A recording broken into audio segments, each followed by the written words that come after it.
The phone was silent again. I looked at my watch. It was 6:30 in the evening. Perry had promised to call at 3. Of course, he could have had his reasons. Work, meetings, Yvette. Especially Yvette. Leaning back in my chair, I rubbed my aching knee.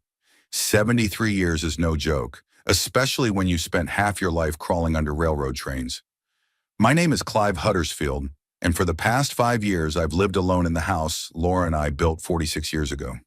Bloomington was different then, a quiet suburb with the smell of freshly cut grass and the sound of children's voices in the evenings. Now our neighborhood is lined with shopping malls and office buildings. The old neighbors have either died or moved to Florida to warm their bones. I stayed behind. Laura died of cancer 5 years ago. Long in agony, but she went quietly in her sleep, holding my hand. She left behind 3 closets of clothes I couldn't bring myself to give away, a box of old letters, and a void the size of the universe. And then there was Perry, our only son, who came once a week to see if I was still alive. Perry was 42, a software engineer, a smart guy, just like his mother, same blonde hair, same upturned nose. Only my temper was stubborn. At least that's how it was before Yvette. They met at some technical conference 2 years ago. Yvette worked in cybersecurity, beautiful, cold, with thin lips and a habit of looking at people as if she were assessing their market value. I didn't like her from the first time I met her, but I kept my mouth shut. After all, my son's happiness was more important than my prejudices. "Hi, Dad," Perry said the first time he brought her to us. "This is Yvette Rollings." "Nice to meet you, Mr. Huddersfield." She held out her hand with a manicure the color of caked blood. "Perry's told me so much about you." I doubted it. Perry had never been much of a talker. Things were fine at first. They'd come over for dinner, sometimes stay for the weekend. Perry gardened, just like when he was a kid helping Laura with her roses. Yvette sat with her laptop on the veranda. One day I brought her tea. "It's a beautiful house," she said, looking not at me but at the facade. "It must be worth a lot of money in today's real estate prices." "Laura and I bought it for next to nothing," I said. "Nobody cared about the neighborhood back then. Now it's a prime location." She tapped her fingernail on the laptop screen. "Do you know how much the houses in the neighborhood are worth? $1,200,000. Yours with this lot would be $1.5 million. I shrugged. "I'm not going to sell. I'm going to die here, just like I planned." Something flickered in her eyes, but she smiled quickly. "Of course, I'm just stating a fact." When they announced their engagement, I was truly happy for my son. Laura had always dreamed of seeing him married. After the wedding, I gave them a check for a decent sum. I'd been saving for old age for years. But at 73, what old age? "Thanks, Dad." Perry hugged me tight. "We'll buy a house closer to you." But they didn't buy a house. They rented an apartment near downtown Bloomington and came less often. First once every 2 weeks, then once a month. Perry always apologized. Work, business trips, life as a newlywed. I waited for their calls, counted the days until we met, tried to fill the void by going to the park, reading books I'd saved up for years but never had time to read. One day I signed up for an Italian language course. Laura had always dreamed of seeing Venice. The 3rd month after the wedding, Perry called with an unexpected proposal. "Dad, we've been thinking, it must be hard for you to manage such a big house on your own. Why don't you sell it? Buy something smaller, closer to us." "Why?" I was surprised. "I'm getting by." "But the stairs, the garden. You're not getting any younger, Dad." "I'm dying now, and then I'll get younger," I joked. But something in my chest tingled. At a family dinner a week later, Yvette returned to the subject. "Clive, Perry and I are seriously concerned. You live alone, in a huge house, with stairs. What if you fall? Who's going to help you?" "Neighbors," I replied. "Frank and Nancy Ellington come by almost every day." "They're old people themselves," Yvette snorted. "What help would they be?" "I'll think about it," I replied to close the subject. But they kept up. Every conversation, every visit, inevitably turned to the sale of the house. Perry was bringing in ads for apartments in a retirement home. 24-hour nursing care, Dad. And there's a pool." I thanked him discreetly and stacked the brochures in a desk drawer where they piled up like fall leaves. For my birthday, they brought in a realtor. straight home, unannounced. A woman with a keen eye and a clipboard in her hand. "This is Dorothy," Yvette introduced her. "She'll help appraise the house." I stood in my own hallway with my fists in my pockets. "Is this my birthday present?" I asked my son. Perry looked away. "We just want to help, Dad. We're worried." "I appreciate the concern," I said, feeling my face stiffen. "But in case you hadn't noticed, I'm fine." "Mr. Huddersfield," the realtor interjected, "real estate prices are at their peak right now. In a year or two, they could fall." "Thank you for your concern, but my house is not for sale." I opened the door. "I'd appreciate it if you'd leave." Perry looked confused. "Dad, don't be so hot. I have a headache. I'll talk to you another time." When they left, I sat down in Laura's chair and burst into tears for the first time in years. She would know what to do, what to say. She always understood Perry better. And me? I was just a stubborn old man who didn't want to let go of the past. I didn't hear from them for 2 weeks. Then Perry called, apologized, came alone without Yvette, brought my favorite apple pie from that little bakery on the corner of Maple and Pine. "I'm sorry, Dad. We overreacted. We're just worried about you." We sat on the porch, eating pie, talking about baseball, his job, everything but home and Yvette. As he was leaving, I gave him a hug. "I know you wish me well, son, but this is my home. It's where my memories of my mom live, of your childhood. I'm not ready to part with it." He nodded, but there was something in his eyes that I couldn't read. Something new, foreign. Maybe that's when I should have been wary, but I so desperately wanted to believe things would get better. After that, our relationship became strained. Perry called less often, came over with apparent reluctance. When I asked him why he and Yvette hadn't bought a house with my money, he mumbled something about investments. One day I noticed that Yvette was wearing diamond earrings, which she hadn't before. But I kept silent. I began to feel like a burden, an extra in their new life. Perry watched the clock as we talked. Yvette barely concealed her irritation. I'd tried to mend the relationship, taking them out to dinner, asking about their work, even suggesting we go on vacation together. "That would be wonderful," Perry replied, "but we have so much work to do." I didn't give up. I bought them tickets to concerts, asked how I could help them. Once I offered to let them stay in my house temporarily if they wanted to save on rent. "We'll think about it," Perry promised. But I saw Yvette's eyes sparkle. That evening, I sat in my office going through old photo albums. Here's Perry at age 5 on his first bicycle. Here's Laura and me on our wedding day. Here's our trip to the Great Lakes when Perry was 12. The phone rang at the 11th hour. I picked it up. "Dad," Perry's voice sounded strange, strained. "Yvette and I were thinking, maybe we should stay with you for a while. Help around the house. Keep you company." I felt hope blossoming in my chest. Maybe things would work out. Maybe Yvette would get used to me, and I'd get used to her. Maybe Perry would be my son again, instead of this rushing stranger. "Sure, son," I said. "You can come whenever you want. Your room is always ready." I didn't know then what I was getting into. I didn't know Yvette had already seen a buyer for the house. I didn't know my son would go to such lengths to get what he wanted. I just wanted my family back. They arrived Friday night with 6 suitcases and a box in which Yvette's disgruntled Persian cat named Horace was meowing. I helped bring the stuff in, despite Perry's protests about my back. My back, by the way, was fine. Yes, I could no longer lift heavy things like I had in 40, but an ordinary suitcase was a manageable task. "We'll stay in the guest bedroom," Yvette said in a tone that brooked no objection. "There's more room for our things." The guest bedroom was the second largest after mine. Laura used to live there during the last months of her illness, when she had trouble climbing the stairs. I'd kept that room closed after her death, going in rarely, just to dust and air it out. Her dressing table was still there, with the bottles of perfume I'd been hesitant to throw away. "Of course," I said, suppressing the urge to object. "Make yourself comfortable." Things went well for the first 2 days.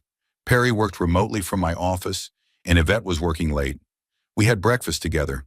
I got up at 6, Perry at 7, and we had an hour of quiet socializing, just like old times. "It's nice here, Dad," Perry said, spreading black currant jam on his toast. Quietly, I nodded, afraid to spoil the moment with words.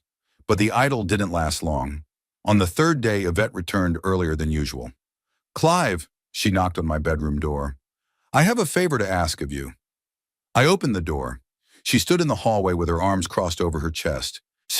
Perry and I were thinking, "Your office is too small for two people. Why don't you let us use your bedroom as a workspace? It's bigger and it has a better view." I blinked. My bedroom? But where would I sleep? "In the study, of course," she shrugged. "There's a sofa bed there. Or in the living room. It's only temporary." I wanted to say no, but I saw Perry behind her with a guilty look on his face. "Dad, this would really be more convenient for work. We could get out of each other's way." I gave in. After all, this really is temporary, and if it would make them more comfortable. I moved the bare essentials into the study, leaving most of my clothes in the bedroom closet. The couch was old and uncomfortable. I woke up with an aching back, but kept quiet. My son was there for me, and that's what mattered. After a week, Yvette started rearranging the furniture. "It's so uncomfortable in here, Clive," she said, critically inspecting the living room. "And dusty. When did you last redecorate?" "About 10 years ago," I said. "But I clean regularly," she snorted. "It shows. We've booked a cleaning service for tomorrow, and I think we should get rid of that creepy couch." "Laura picked out that couch," I tried to speak calmly. "I like it. It's ancient, Clive. And those flowers. It's tasteless." I didn't say anything. When the cleaners arrived the next day, I went to the park so I wouldn't have to watch two strangers going through my things. When I returned, I found that many little things had moved or disappeared. The picture of Laura that had been on the mantelpiece was in a dresser drawer. "We cleared out a little space," Perry explained. "It was too cluttered in here." I nodded, pulling the picture out and putting it back. Perry pretended not to notice. The days passed, and I felt more and more like a guest in my own home. Yvette filled the refrigerator with her diet mixes and yogurts, throwing out my favorite sausages and bacon. "At your age, you need to watch your cholesterol, Clive," she said with fake concern. "We need to prolong your life as long as possible." One morning I discovered that my heart tablets had disappeared from my bedside table. "Yvette had moved them to the bathroom," Perry explained. "She said it was more convenient." "It was more convenient for me to keep them next to the bed," I countered. "You know what she's like. Likes order." I sighed. Yes, I knew. Yvette had her order all over the house. My books were boxed up and put away in the basement, so as not to create clutter. My favorite sweater, old and worn but so cozy, disappeared from the closet. "Accidentally got in the trash, sorry, Clive." One evening I overheard them talking in the kitchen. They didn't know I had come back from my walk and was standing in the hallway. "How much longer are we going to be stuck here?" Yvette hissed. "He's a stubborn old man. He won't sell the house, you know that." "Give him time." Perry's voice sounded tired. "He's tied to this place because of Mom. Your mother's been dead for 5 years, and we're living like a museum. Have you seen our apartment? Tiny. And here, we could renovate it, sell it for $2 million, buy a normal house. This house will be mine when he dies. How long do we have to wait? Another 10 years? 15? He's healthier than many 40-year-olds. I retreated cautiously to the door, opened and closed it quietly, then coughed loudly in the hallway. The conversation in the kitchen instantly died down. "I'm home," I announced as I entered. "Beautiful weather today." Yvette smiled, but her eyes remained cold. "Lovely, Clive. How was your walk? I couldn't sleep for a long time that night. So that's what this is all about. The house. They wanted my house, and they wanted it as soon as possible. Not until I was dead." The next day I called my old friend Walter Trenton. He was an attorney specializing in estate law. "Walt, I need some advice," I said. "Purely hypothetically. Can my son sell the house while I'm alive?" "Only if you give him the title or sign a power of attorney," Walt replied. "Clive, is everything all right?" "For now," I paused. "What if I become incapacitated?" "Then the court would appoint a guardian, usually a next of kin." Walt lowered his voice. "Clive, if something's bothering you, come to the office. We'll talk." I thanked him and hung up. The phone rang a minute later. It was Perry. "Dad, did you call the lawyer?" I froze. "How did you know?" "Walter called me. Said you were asking about custody and selling the house. He's worried. Walter had no right to discuss our conversation with you. He's my godfather, Dad. Of course he called. That doesn't change the fact that, Dad, Perry interrupted, do you think Yvette and I want to take over your house? Do you? I bit my tongue, but it was too late. Perry continued, his voice shaking with resentment. We moved in to help you. You're getting old, Dad. You need support. And instead of thanking us, you're accusing us of some kind of shenanigans? I heard your conversation, I said quietly. Last night, about selling the house. There was silence. We were just discussing options, Perry said finally. For the future, Yvette can be abrupt sometimes, you know. I know, I said. And I know she threw out my stuff, rearranged the furniture, and practically ran me out of my own bedroom. Dad, it's a temporary inconvenience. For the greater good. Who's good, Perry? Silence again.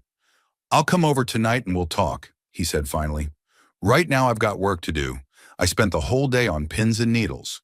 When Perry and Yvette returned, they were unusually friendly. Yvette had made dinner, steak and vegetables, my favorite dish. Perry opened a nice wine. Dad, he began after dinner as we sat in the living room. Yvette and I want to apologize. The last few weeks have been stressful. We shouldn't have pressured you. Yvette nodded with remorse on his face. I behaved inappropriately, Clive. This is your house. I had no right to change anything without your permission. I looked at them suspiciously. What happened? Why the sudden change? Nothing happened. Perry shook his head. We just talked and realized we were wrong. And you don't want me to sell the house anymore? They looked at each other. We want you to be happy, Dad, Perry said carefully. If you're happy here, then so be it. I didn't believe a word of it, but I nodded. Okay, thank you.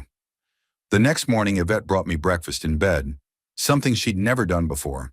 Scrambled eggs, toast, freshly squeezed orange juice, and tea. You must be surprised, she smiled, setting the tray on the nightstand. Consider this the beginning of a new relationship. That's very sweet of you, I replied, sniffing at the tea.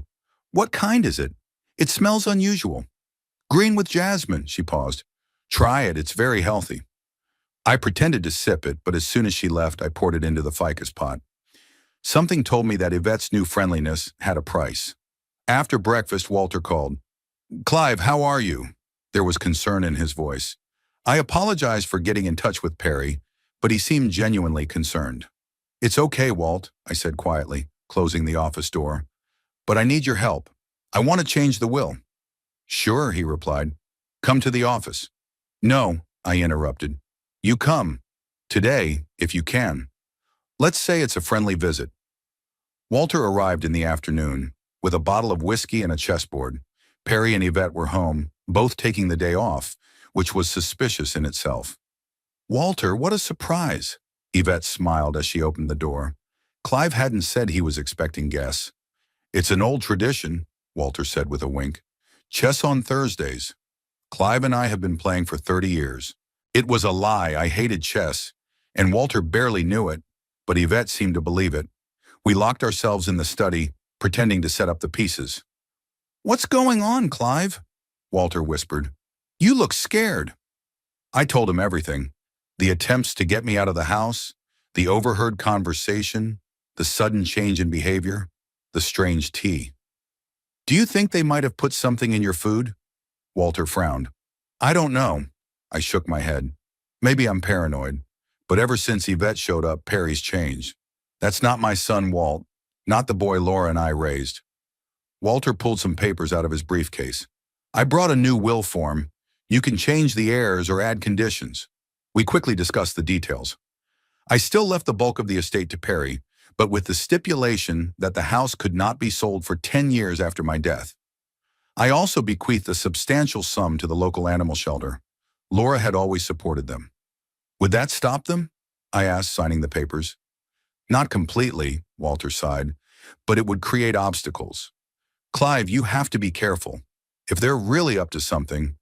I know, I patted him on the shoulder. Thank you, old friend. When Walter left, Perry knocked on the study door. Did you have a good game? He asked with casualness. Great, I smiled.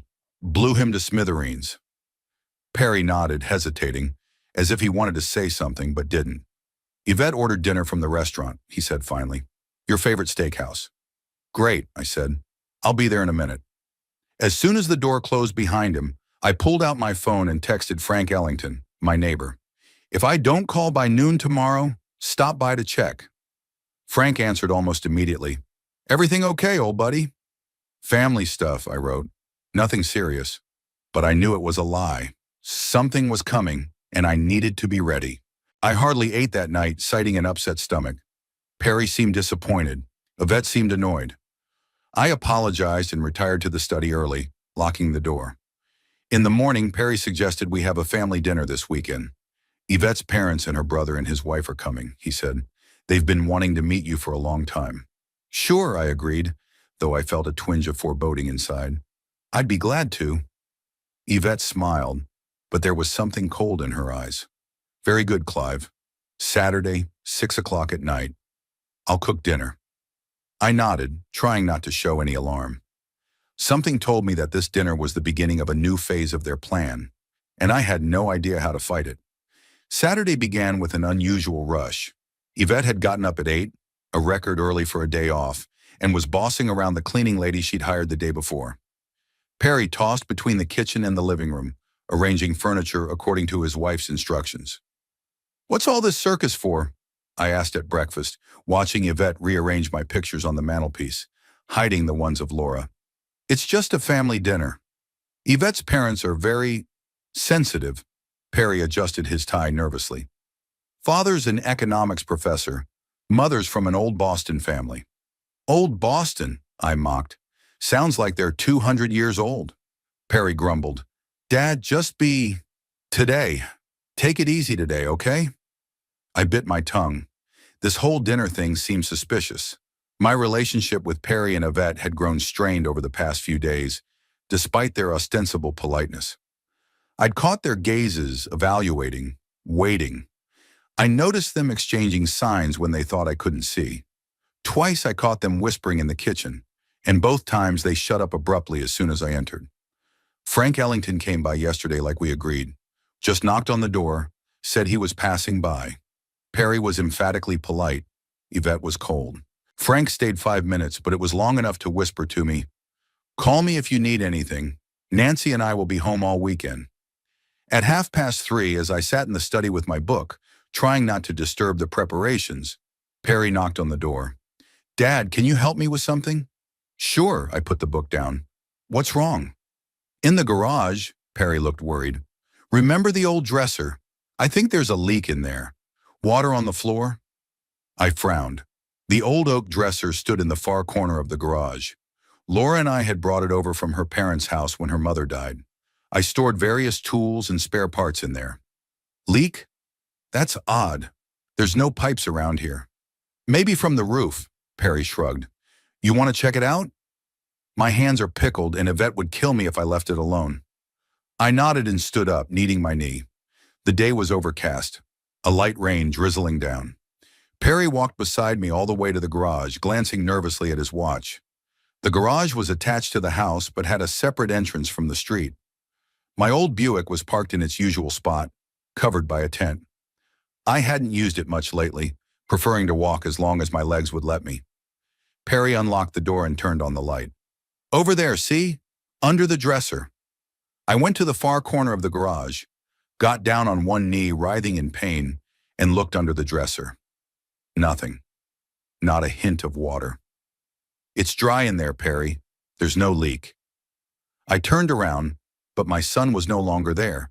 He was standing by the door, his face white as chalk. I'm sorry, Dad, he said quietly. It's best for everyone. And before I realized what was happening, he slammed the door shut. The lock rattled. Perry! I rushed to the door. What the hell are you doing? Open the door right now. I can't, Dad. His voice sounded muffled through the thick door. Yvette's parents are looking at the house. They want to buy it. If all goes well, we'll have enough money for a new house. We'll take you in, I promise. Open the damn door! I pounded my fists on the metal, but Perry seemed to have already left. I leaned back against the door, trying to keep my heart from racing. So this was it. They were going to sell my house. My house, where every corner held memories of Laura, where my whole life had been. To sell it without even asking my permission. What's more, locked me in the garage so I wouldn't get in the way. Taking a deep breath, I tried to think rationally. For one thing, I couldn't freeze here. The garage was relatively warm thanks to good insulation. There was no food or water, but I could last a few hours with no problem. My heart pills, on the other hand, were left in the house, and that was worrying. I looked around. The garage was spacious, filled with old things. Besides the car, there were gardening tools, boxes of Christmas decorations, Perry's bike that he hadn't ridden in 20 years, and miscellaneous household items. There were no windows, just a small vent under the ceiling, too small to fit through. The first thing I did was check the door. Solid metal with a good lock. I'd installed it myself after a series of break-ins in the neighborhood 10 years ago. Impossible to open without a key or a lockpick. The second door, a lift door for the car, was bolted shut, and the mechanism could only be activated from the outside or by an electric drive. And the remote was in the glove compartment of the Buick. "You idiot!" I swore out loud and rushed to the car. Pulling back the awning, I opened the door and reached into the glove compartment. It was empty. No remote, no spare keys. Perry seemed to have thought of that too. Glancing at the clock, I saw it was 4 o'clock. The guests were supposed to be here by 6 Ross. That meant I had 2 hours to get out of here and foil their plan. I began to methodically search the garage, hoping to find something that would help me open the door. Screwdrivers, a hammer, and pliers were all on hand, but the lock was too strong for such tools. I tried prying it open with a screwdriver, but only broke the tip. At some point, I heard a car pull up to the house. Muffled voices, laughter. The guests were arriving earlier than planned. I banged on the door. "Hey, somebody, I'm here in the garage." But no one answered. Either they couldn't hear me because of the rain and the thick walls, or, and this thought made me cold, they knew I was here and ignored me deliberately. I sat down on an old folding chair, trying to gather my thoughts. My rage was replaced by cold determination. I'm going to get out of here and ruin their little plot, no matter what it takes. The phone. I patted my pockets, but of course it wasn't there. I'd left it in the study when Perry called me. Another oversight. Looking around again, I noticed an old cardboard box in the corner, signed fishing. Perry and I used to go fishing every summer while he was a teenager. Then he left for college, and the tradition somehow died out. I hadn't opened this box in a while. Inside, besides fishing rods and tackle, was an old fishing knife in a worn leather sheath. I took it, twirled it in my hands. The blade was still sharp. Not that I was going to cut anyone, but it might come in handy. Returning to the door, I scrutinized the hinges. They were massive, bolted down with heavy bolts. It would be impossible to unscrew them by hand, but maybe with the right leverage. I searched the garage again and found a tire iron. Without wasting time, I tried to pry one of the hinges, but it wouldn't budge. The noise in the house was growing. There were voices, dishes clinking, music. They seemed to be having a good time in my house while I was locked in the garage like a useless old thing. Glancing at the clock, I saw that it had been over an hour.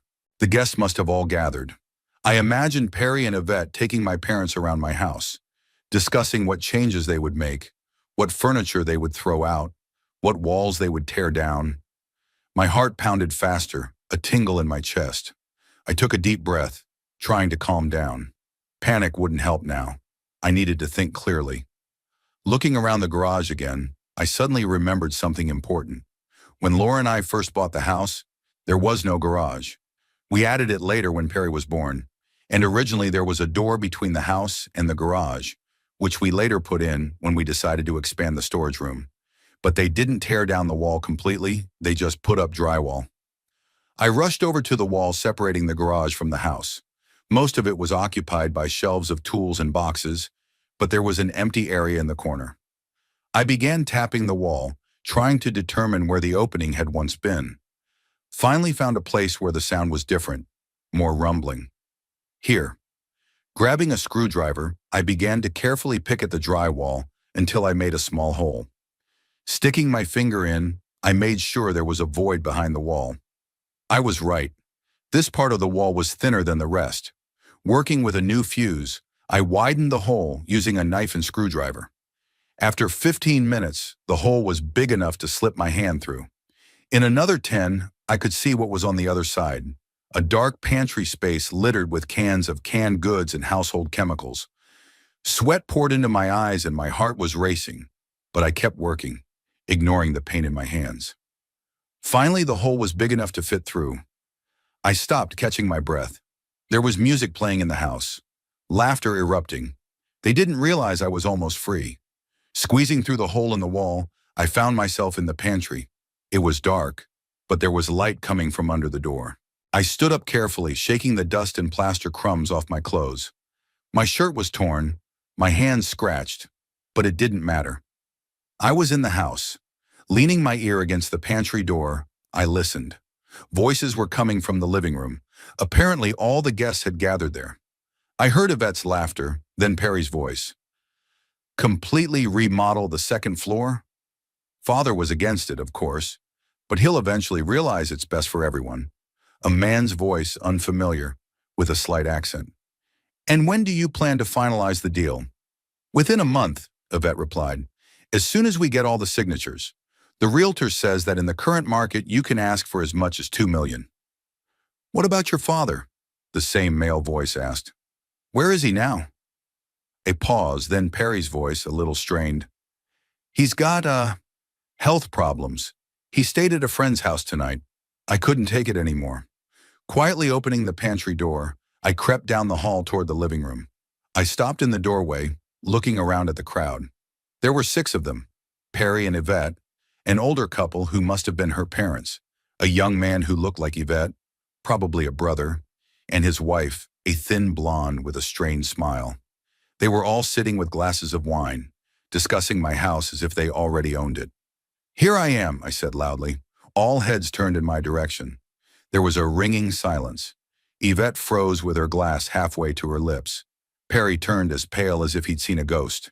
Papa, he blurted out, how did you... Get out? I took a step into the room. It was hard, son. A lot of trouble. You should have remembered that I built this garage myself and know all its weaknesses. The guests looked at each other in confusion. Yvette's father, a tall, gray-haired man with cold eyes, rose from the couch. What's going on? Perry, you said your father was at a friend's house. Yeah, Perry swallowed. Dad, you don't understand. Oh, I understand perfectly well, I interrupted, glancing around. My son locked me in the garage so I wouldn't interfere with your discussion of the sale of my house. A house that, by the way, belongs to me and only me. There was a long pause. Yvette's mother, a thin woman with tight lips, coughed. We were told that you agreed to the sale. Who told you? I shifted my gaze to Yvette, who sat with her back straight and her face frozen. Your daughter? Or my son, who is apparently so desperate for his inheritance that he's willing to lock up his own father like a piece of junk? Dad, stop it, Perry pleaded. You've got it all wrong. What was there to misunderstand? I could feel my hands shaking, but my voice remained firm. You were going to sell my house without my consent. How were you going to do that? Forge my signature? Or did you have a better plan? Yvette's brother, a young man with the same cold stare, stood up. I think we'd better leave. We seem to be caught in the middle of a family drama. No, I shook my head. Stay. You wanted to see the house, didn't you? Let me give you the real tour. Show you where my wife grew up, where my son was born, where I hope to die in peace, surrounded by the memories of a happy life. Clive, Yvette intervened, finally regaining her composure. You're not feeling well. Let Perry take you. Where to? I interrupted. Back to the garage. Or maybe to a nursing home far enough away to keep you from enjoying my money. Yvette's father spoke again, his voice steady but his eyes confused. Perry, you assured us that your father was in complete agreement with the sale. He was, Yvette interjected. But lately, he's been having episodes. The doctor said it's an age thing. What doctor? I almost shouted. I haven't seen any doctors. Perry took a step toward me. Dad, please, you're getting upset. Let's talk in private. He tried to take me under his arm, but I pulled away. Don't touch me. My voice was quiet, but the room felt colder.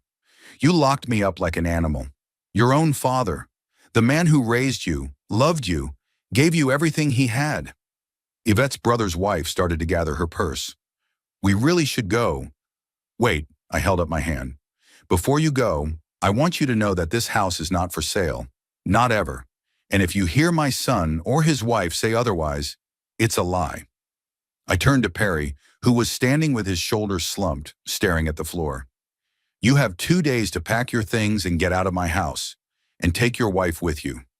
With those words, I turned and walked out of the room, leaving a deafening silence behind me.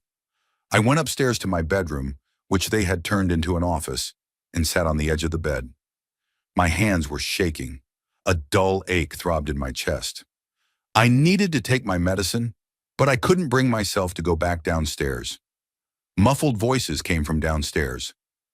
Loud, excited ones at first, then quieter. The front door slammed. One, another, a third. The guests were leaving. I could hear cars starting up, tires rustling on the wet asphalt. Then there was silence, punctuated only by the quiet voices of Perry and Yvette. I didn't know how long I sat like that, staring out the window at the rain. At some point, there was a quiet knock at the door. "Dad?" Perry's voice sounded uncertain. "Can I come in?" I didn't answer. The door opened slowly. Perry stood on the threshold, pale, disheveled. One look at his face confirmed that Yvette's parents had left in a rage. "Dad, we need to talk." "About what?" My voice sounded hoarse. "About how you locked me in the garage? Or how you tried to sell my house behind my back?" He strode into the room, stopping a few feet away from me. "I can explain. Things aren't what they seem." "Enlighten me." I folded my hands in my lap to stop the trembling. "What exactly did I misunderstand?" Perry ran his hand through his hair, a gesture he'd inherited from me. When he'd done that as a kid, I'd always known my son felt guilty. "We weren't going to do anything without your consent," he began. "We just wanted to show the house to Yvette's parents, so they'd appreciate it." "Is that why you locked me in?" I interrupted. "So I wouldn't interfere with the appraisal?" I panicked, his shoulders slumped. "Yvette insisted on getting their approval before we talked to you. They could give us money for a down payment on a new house, and you just locked your own father in the garage." I shook my head. "Jesus, Perry, if your mother knew." "Leave my mom out of this." He suddenly raised his voice. "She'd understand. She always wanted the best for me." "The best?" I felt my blood boil. "You think betraying your father, imprisoning him like a dog, lying to your wife's family is the best? What kind of example will you set for your children, if you ever have any?" Perry turned away to the window. "We're having money problems, Dad," he said quietly. "Big problems." "What kind of problems? I gave you $100,000 for the wedding. You and Yvette both make good money." He was silent, and I suddenly realized, oh my God, she spent all the money, didn't she? On what? Fur coats? Jewelry? Investments? Perry turned to me, desperation in his eyes. Cryptocurrency. Startups. It all seemed so safe. Her brother recommended it. I laughed. A bitter, hollow sound. "And you decided that the best way to solve the problem was to sell my house?" "We wanted to talk to you." Perry raised his voice. "Explain the situation. But you're so stubborn." "I'm stubborn?" I stood up, feeling the vein in my temple throbbing. "I've spent my whole life doing everything for you. Worked 2 jobs so you could go to the best college. Denied myself everything so you could have everything you needed. And how did you repay me? Bringing a woman who despises me into my house, trying to get me out of here. And when that didn't work, locking me in the garage."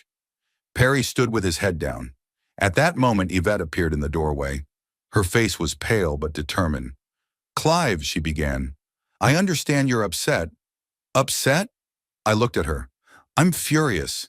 And if you think you can—" "We need $2 million, she interrupted. "My brother invested the family's money in a project that failed.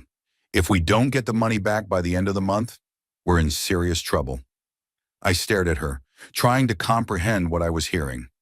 "You used my son to get to my money?" "That's not true," Perry interjected. "I love Yvette. We were just in a difficult situation. And decided the easiest thing to do was to trick me." I shook my head.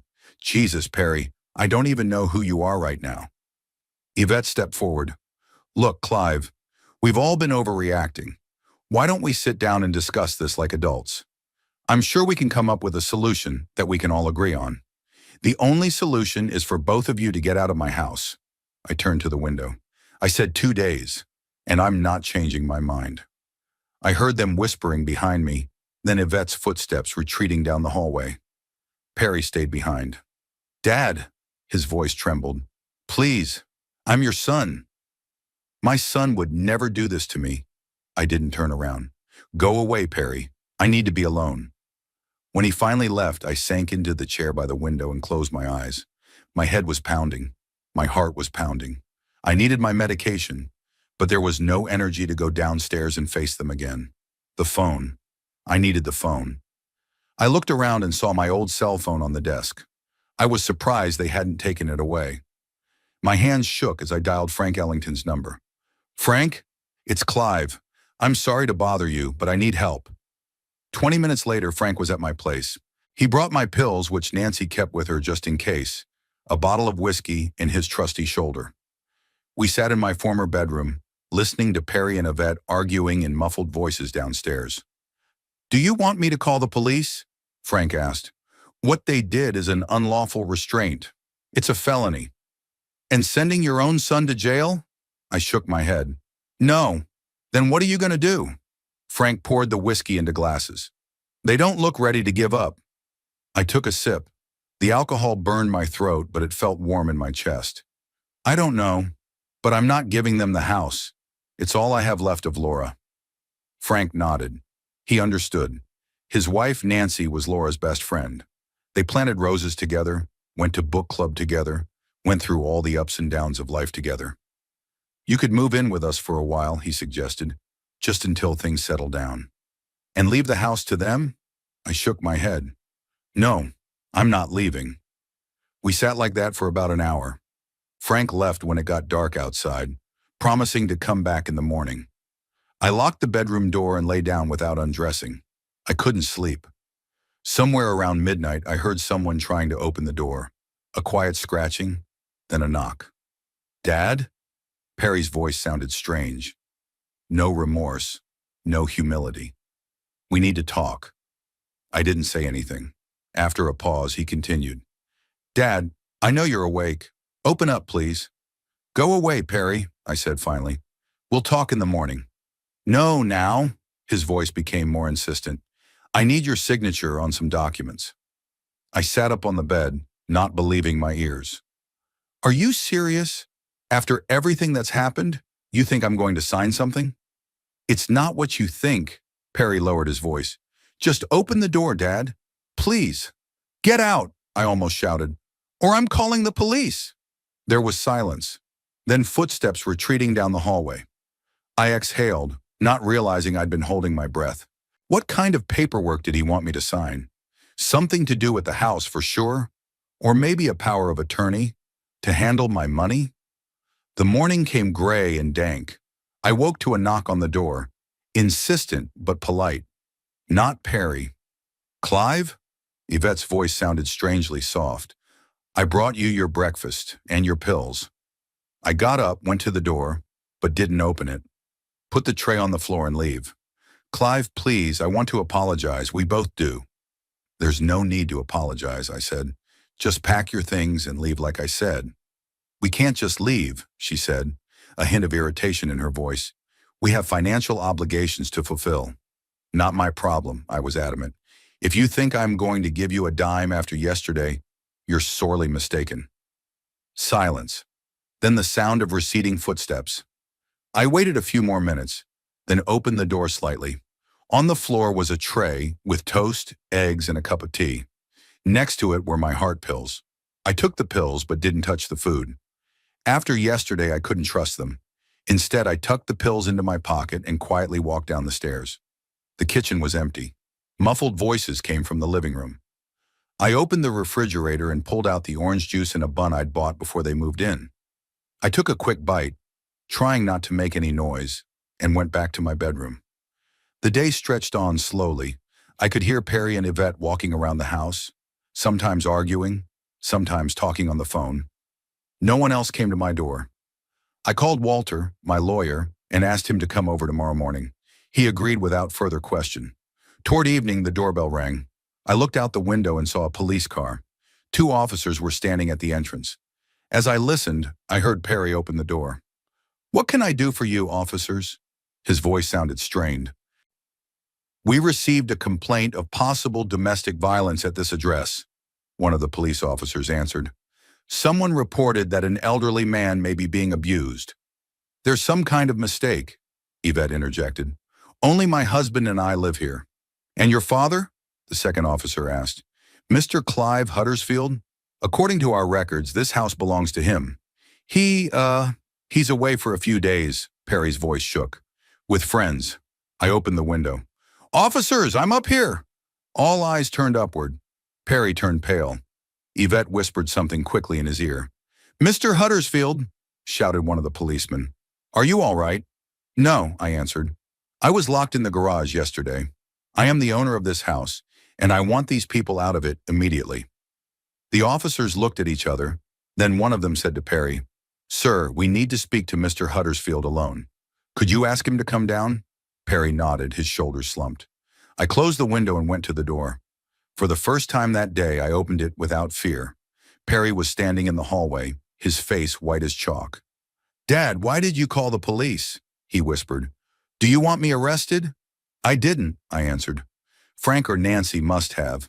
They're worried." Perry ran his hand through his hair. "Dad, please, don't do this. I'm your son." "You stopped being my son when you locked me in the garage." I walked past him toward the stairs. There were officers waiting for me at the bottom, a young one and an older one. The older one, with graying temples and tired eyes, introduced himself. "Officer Ramirez, and this is Officer Bennett. We received an anonymous call about an elderly person possibly being abused." "My neighbor, I guess," I nodded. "Frank Ellington. He was here last night, saw the condition I was in." The officers recorded my statement about how Perry lured me into the garage, locked me in, how I got out by cutting through the wall, how I caught them discussing the sale of my house. Perry and Yvette sat apart, he with his head down, she with a stone face. "Do you want to press charges?" Ramirez asked when I was done. I looked at Perry, my son, my only child. Despite everything that had happened, I couldn't send him to prison. "No," I answered. "I just want them to go away." "I understand," Ramirez nodded. "Mr. and Mrs. Huddersfield," he turned to Perry and Yvette, "I strongly suggest that you leave this house as soon as possible. Otherwise, Mr. Huddersfield has every right to file a trespassing complaint." "This is my house too," Perry objected. "I grew up here." "But the owner is your father," replied Bennett. "And if he asks you to leave, you must comply." Yvette stood up. "We will leave, but we need time to pack." "You had 2 days," I reminded her. "Now you have 1 hour. Whatever you don't have time to pick up, you can keep. I'll forward it later." The officers stayed behind to supervise the packing. Perry and Yvette silently folded clothes, equipment, personal items. Their cat, Horace, watched with cold indifference, sitting on the windowsill. I stood in the doorway, watching them carry the suitcases out to the car. The rain had stopped, but the sky remained gray, heavy. Perry came up to me before he got in the car. "Dad, I know you're mad, and you have a right to be, but we're a family. Do you really want it to end like this?" I looked at him, this stranger with my son's face, and all I felt was tired. "It ended yesterday when you locked the garage door," I said quietly. "Maybe even before that, when you brought a woman into my house who sees me as nothing more than an obstacle to her plans." "Yvette isn't like that," Perry shook his head. "You never tried to understand her." "And you never tried to understand me." I turned away. "Goodbye, Perry." I walked into the house without looking back. The car doors slammed behind me, the engine rumbling. They drove away, leaving me alone in an empty house full of ghosts of the past and broken hopes. When the car was out of sight, the officers left too, promising to stop by tomorrow to check on me. I thanked them and closed the door. For the first time in many days, I was truly alone. It was only then, in the silence of the empty house, that I allowed myself to fully realize what had happened. My own son had betrayed me. For money, for a woman who manipulated him, for a life he thought was more worthy than the one I could give him. I sat down in Laura's chair and cried, not out of grief, but out of anger, from the realization that the last threads that bound me to the past had been cut, that my only son had turned out to be a stranger, willing to betray his own father for financial gain. In that moment, I realized I could never forgive him, not for locking me up. It was that he was no longer the man Laura and I had raised him to be, for betraying not only me, but the memory of her. The next 3 days passed in silence. I walked around the empty house, picking up Perry and Yvette's scattered belongings, putting them in boxes, baby pictures, school awards, old toys, anything that reminded me of the son who had once been a part of this house, part of my life. On the fourth day, Walter Trenton arrived. He looked worried, gray eyebrows furrowed, worry in his eyes. "You look lousy, old boy," he said, shaking my hand in the hallway. I grinned. "I feel like it." We went into the living room. I made a strong pot of tea. Laura always said there was no problem that a good cup of tea wouldn't alleviate. "Frank told me what happened," Walter began, holding the cup with both hands.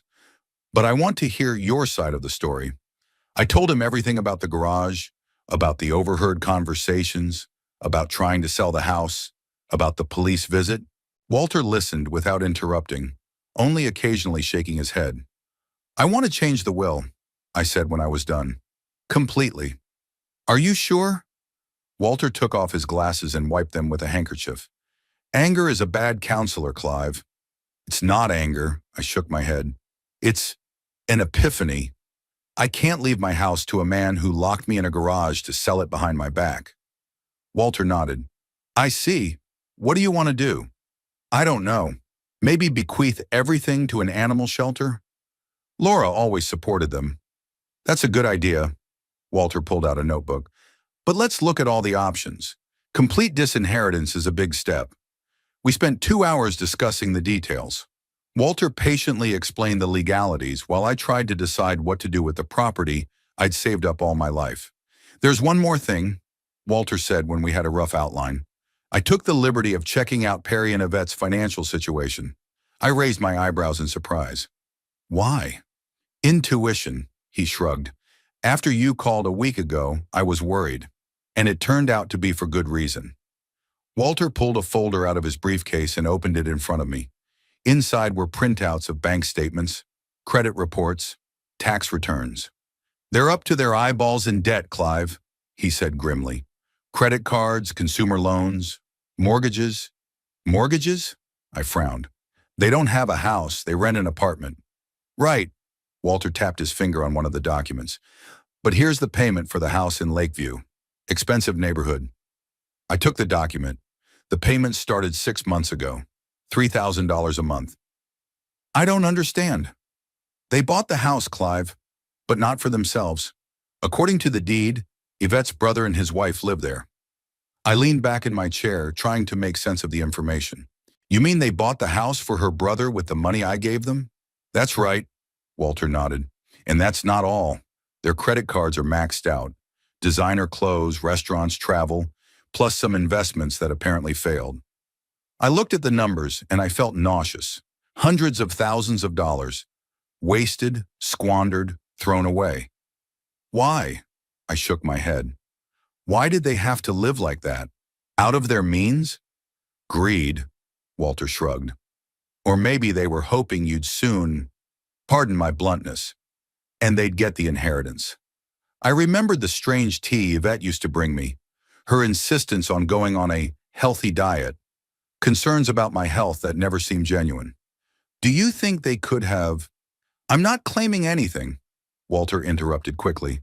"But given their desperate financial situation and what they've done to you, I'd be careful if I were you." We finished talking for lunch. Walter promised to have a new will ready by next week. I walked him to the door and stood on the threshold, watching his car disappear around the corner. Back in the house, I sat down at the kitchen table and opened an old box where I kept important documents. Among them were my home insurance, my medical records, old tax returns, and an envelope of photographs. Snapshots taken over the last 30 years. Me, Laura, little Perry, our travels, holidays, ordinary days. Here's Perry on his first bicycle. Here's Laura and me on the beach in Santa Monica. Young, tanned, happy. Here's Perry graduating from high school, proudly holding up his diploma, and Laura and I standing next to him, glowing with pride. What happened to that boy? When did he turn into a man capable of locking up his own father? Use him, manipulate him, lie to him. The phone rang, interrupting my dark thoughts. I glanced at the screen. Perry's number. My finger hovered over the answer button. Part of me wanted to hear his voice, to know what he'd say if there was any remorse in him. The other part, the colder, more rational part, said that talking wouldn't change anything.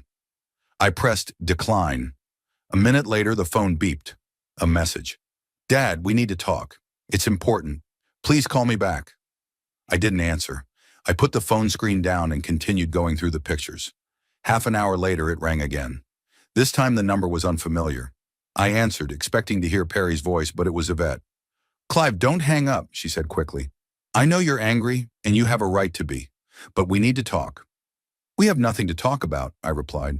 You talked to Walter today. It wasn't a question. He told you about our finances. Please listen to me. Things are not what they seem. I was surprised, but I didn't show it. How did you know about Walter? It doesn't matter, she said quickly, nervously. What matters is that you need to know the whole truth. Perry and I are in trouble. Serious trouble. Financial trouble. I nodded, though she couldn't see it. Because we spent all the money I gave you on a house for your brother. Pause, then. Not only that, my brother, he was in trouble. Debts to people you'd better not mess with. We were supposed to help. On me, my voice was flat. Clive, please. There was desperation in her voice. We can fix this. Perry loves you. He did a stupid thing. But he's your son. And you, I asked, do you love me too, Yvette? Or just my house and my money? She was silent. I heard a rustle, then Perry's voice. Dad, it's me. Please listen to me. I'm listening, I said, clutching the phone so tight my knuckles turned white. We made a terrible mistake. His voice shook. I don't know what came over me. I never meant to hurt you. It was all circumstances. Pressure. Pressure doesn't make you lock your family in a garage, Perry, I interrupted. The only thing that does is a lack of conscience. I deserve it, he said quietly. All your reproach, all your anger. But Dad, we're in a desperate situation. If we don't pay our debt by the end of the month, we're in serious trouble. Not just financial. What kind of people? I asked you straight out. Who do you owe? Pause, then. I can't talk on the phone. Please, let's meet. Anywhere, on neutral ground. I hesitated for a moment. Part of me wanted to just hang up, forget about them, cut them out of my life. But the other part, the part that still remembered the little boy with the bike, couldn't. The cafe on the corner of Maple and Oak, I finally said. Tomorrow at noon. Come alone without Yvette. Okay, the relief in his voice was almost palpable. Thanks, Dad. I'll explain everything, I promise. I hung up the phone and sat staring out the window at the gray sky for a long time. Something told me I was making a mistake, that I shouldn't give them a second chance. But isn't that what fathers are for? To forgive their children even when they don't deserve forgiveness? The next day, I arrived at the cafe 10 minutes early. I chose a table by the window, ordered a coffee, and waited. At 12 sharp, the door opened and Perry walked in. He looked gaunt, with dark circles under his eyes. When he saw me, he smiled nervously and headed toward my table. Dad! He held out his hand, but I didn't shake it. Perry lowered his hand awkwardly and sat down across from me. Thanks for agreeing to meet me. Go ahead, I said briefly. I'm listening. Perry took a deep breath. It all started about a year ago. Yvette's brother, Miles, works in finance. He suggested we invest in a new project, some kind of technology startup company. He promised to triple our investment in 6 months. I listened in silence without interrupting. We invested the money you gave us for the wedding, Perry continued. Miles convinced us it was a win-win. But 2 months later, we found out that the startup was, well, not exactly legit. They were using some kind of gray scheme. And when word got out, the whole thing fell apart. And the money was gone, I nodded. Not exactly. Perry lowered his eyes. Miles used it to pay off some people he owed money to, too. And he promised to pay us back with interest. He needed a new deposit to do it. And you took out loans, I guessed. Yes, Perry swallowed. A lot of loans. High interest. Yvette was sure it would work out, that her brother wouldn't fail. And the house? I leaned forward. Why did you buy the house for her brother? Perry turned pale. You know about that too. I know everything, I lied. Every detail of your little scam. It's not a scam, Perry shook his head. Miles convinced us to invest in real estate, that it was the safest way to save money. We own the house, but he lives there. And you pay for it too, I shook my head. Jesus, Perry, how could you be so naive? I know, he lowered his head. I know now, but back then, Yvette had so much faith in her brother, and I believed in her. And now you're up to your eyeballs in debt, I leaned back in my chair. And you've decided that the easiest way out is to sell my house. That's not what happened, Perry exclaimed. I mean, yes, we wanted to sell the house, but with your consent. I never planned on locking you in the garage. It just came out spontaneous. Yvette called and said her parents were coming to see the house, and you were so against it. And you decided you'd better lock me up like a dog, I finished, so I wouldn't interfere with your plans. Perry was silent. His shoulders slumped. How much do you owe?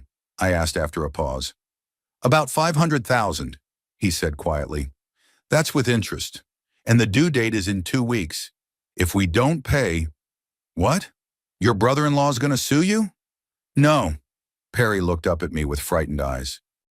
The people that Miles owes money to, they're not to be trifled with. They've already made threats. I looked at my son carefully. There was real fear in his eyes. Not fake, not manipulative. Real terror of a man backed into a corner. What do you want me to do? I asked him straight out. Lend us some money, Perry swallowed. Just until the end of the year. We'll sell Miles's house. Pay you back every dime. With interest, I swear. Why should I believe you? I leaned forward. After everything you've done. Because I'm your son, his voice trembled. And because I have no one but you. I stared at him for a long moment, trying to see the boy Laura and I had raised. The one who ran to me with a broken knee, who showed me his first drawings, who looked at me with adoration, but saw only an exhausted, confused man who'd made too many wrong choices. I'll think about it, I finally said. I'll call you in a couple days. The relief on his face was almost painful. Thanks, Dad. Really, thanks. I'm not promising anything, I warned him, and I want all the documents, loan agreements, statements, everything. I want to know what I'm getting into. Sure, Perry nodded. I'll send everything over today. We parted after half an hour. I walked home, even though the weather was freezing. I needed to think, put things in perspective. The first thing I called Walter at home was, I need some advice, not as a lawyer, but as a friend. I told him about the meeting with Perry, about the debt, about the possible threats. You believe him? Walter asked after a long pause. I don't know, I sighed. Part of me says it's just another manipulation, but the fear in his eyes was real. You need more information, Walter said firmly. I can hire a private investigator. Check up on this Miles. Find out who they really owe. Do it, I nodded, though Walter couldn't see. And Walt, thank you. For everything. For 3 days, I waited for the results of the investigation. Perry sent the documents as promised, a mountain of paperwork backing up every word he'd said. Yvette called twice, but I didn't pick up. In the back of my mind, I already knew what I was going to do, but I wanted to be sure. On the 4th day, Walter arrived. His face was grim, which in itself spoke volumes. It's worse than we thought, he said, laying out the photos and documents on the table. Miles Rollings is up to his eyeballs in debt to some very dangerous people. Bookies, loan sharks, maybe even the mafia.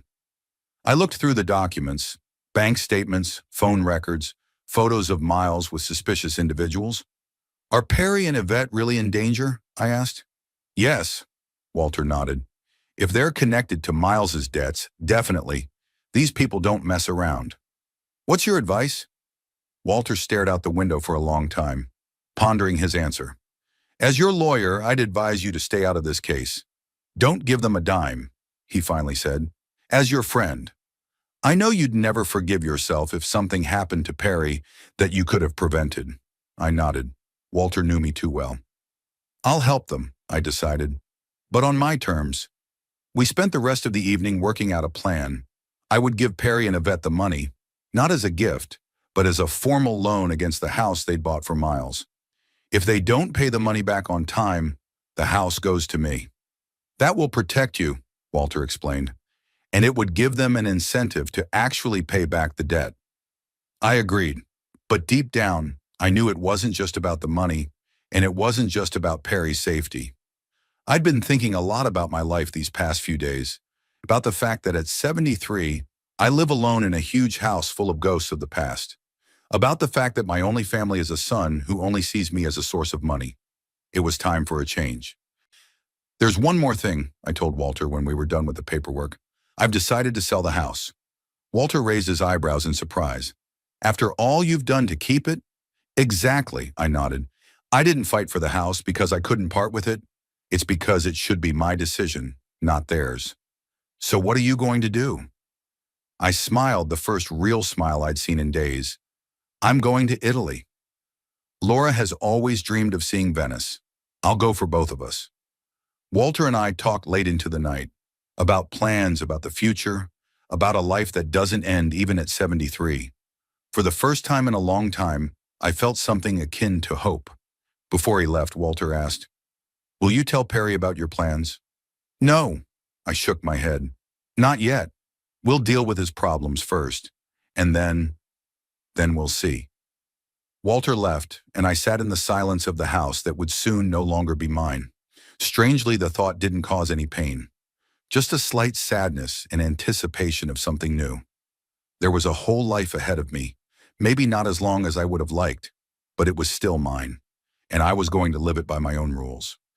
I sat in Walter's office looking at the papers spread out on the desk.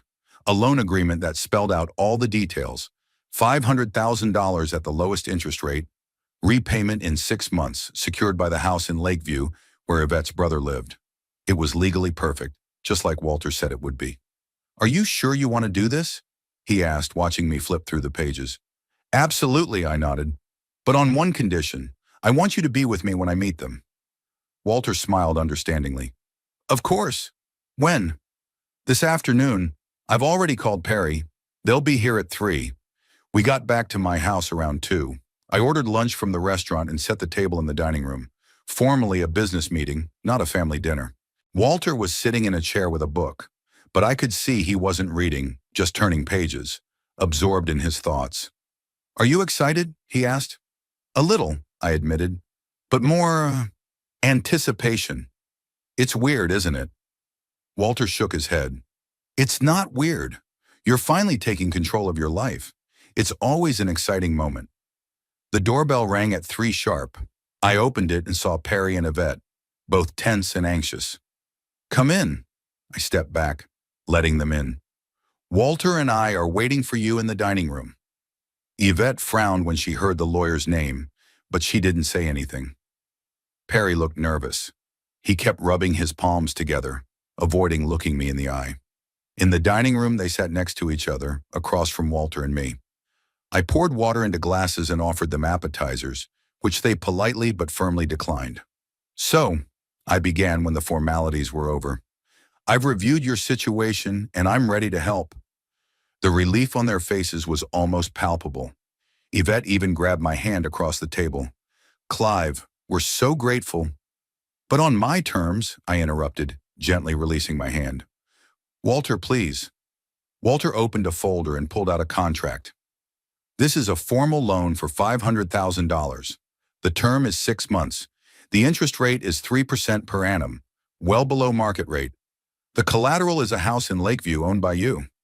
Yvette tensed. "But it's my brother's house." "Legally you own the house," Walter pointed out, "and it's perfect collateral for the loan. If you don't repay the loan within a specified period of time, Clive owns the house." "That's robbery," Yvette exclaimed. "The house is worth over $1 million. And you locked me in the garage and tried to sell my house behind my back," I countered calmly. "So we're even." Perry put his hand on his wife's shoulder, silencing her. "We agree.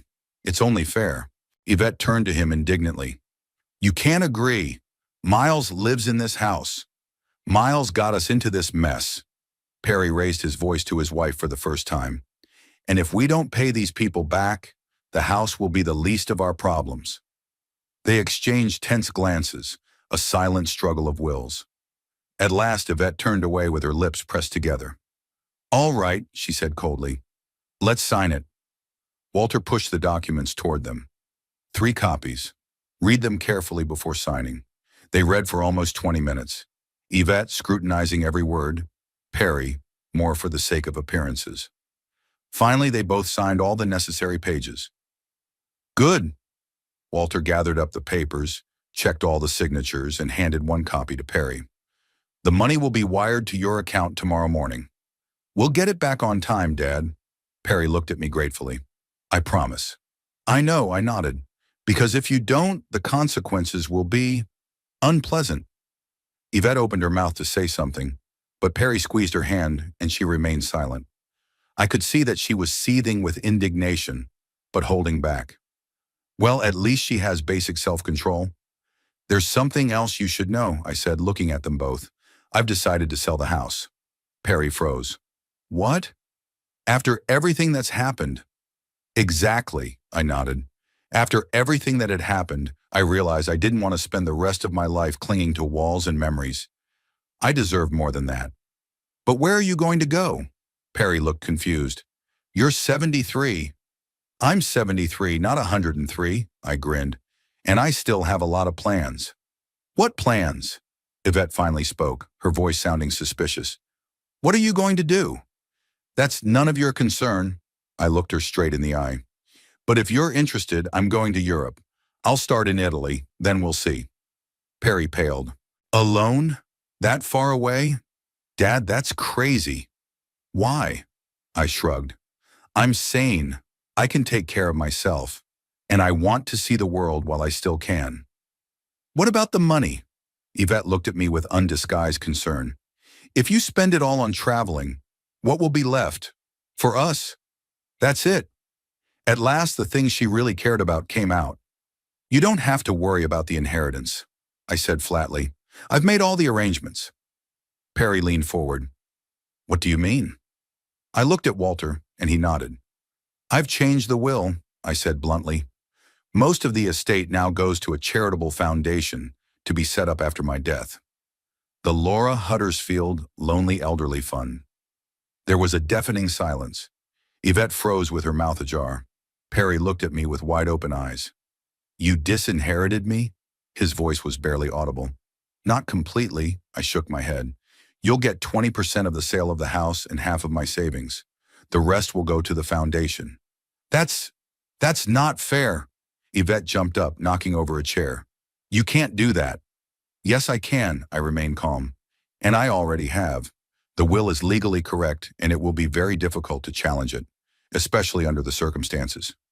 What circumstances? Yvette narrowed her eyes. The fact that you locked me in the garage to sell the house is recorded in the police report, I reminded her. There are witnesses, there's evidence. If you decide to contest the will, it'll all come out in court. Yvette collapsed back in her chair, her face contorted with rage. Perry sat motionless, staring at one point. Why? He finally asked. Why are you doing this, Dad? Because you both showed your true colors, I said softly but firmly. You only saw me as a source of money, an obstacle to overcome. So I decided to save you from having to wait for me to die. That's not true, Perry exclaimed. I love you, Dad. You're my father. I know that somewhere deep down inside you're still my son. I nodded. That's why I'm giving you the money now. To help. But I won't let you manipulate me or use me. Perry lowered his head. I never wanted to. I did, I interrupted. Maybe not consciously, maybe under the influence. But you made a choice, Perry, and now you have to live with the consequences. Yvette laughed, a cold, hollow laugh. You're smarter than you look, old man. You've got it all figured out, haven't you? I'm just protecting myself, I answered, as I should have done from the beginning.